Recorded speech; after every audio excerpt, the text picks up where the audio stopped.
I want to ask you about Teal MP Zali Steggall. We spoke about her earlier, where she liked and unliked a tweet in relation to the assassination of Charlie Kirk, but she's also under fire for retweeting this post criticising Josh Frydenberg's opinion piece where he said the killing of Kirk was a wake-up call for Australia. This particular post says, Frydenberg is utterly shameless and irresponsible, trying to weaponise US political violence on behalf of Israel's supporters in Australia. There is no evidence whatsoever for any of his claims. To which Zali has then retweeted that. I mean, Bronwyn, we've got the Iranian ambassador was expelled a couple of weeks ago because of Iran's terrorist attacks against Australian Jews on our soil, and we've got Zali Steggall reposting this. What do you make of it?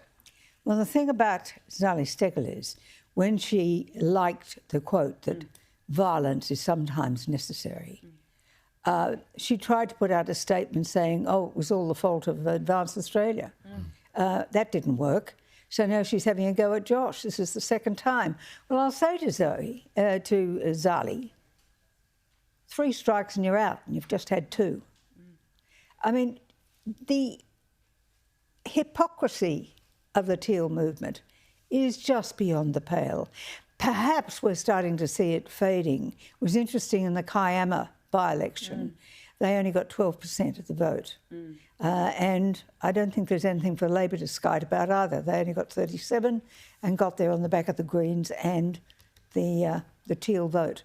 So I think perhaps people must start to see through them and the lies that come out of this desire, they say, for integrity. There's no integrity in any of that.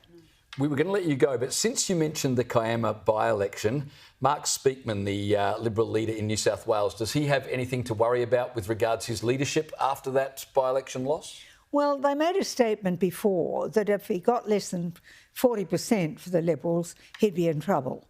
Well, by the time they count the postal votes, I think you'll find it'll be about 60-40. But as I said, the Liberal vote was up. Labor vote wasn't much. I don't think there's anything to skite there.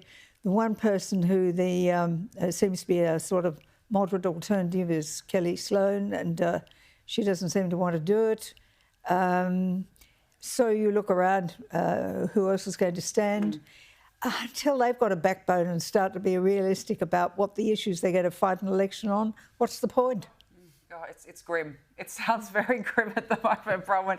Bronwyn Bishop, we love having you on. Thank you so much for joining us on the show this evening. Really appreciate it. I tell you what, when Bronwyn Bishop shrugs her shoulders and says, what's the point? You know things are bad. Something's not good. Exactly.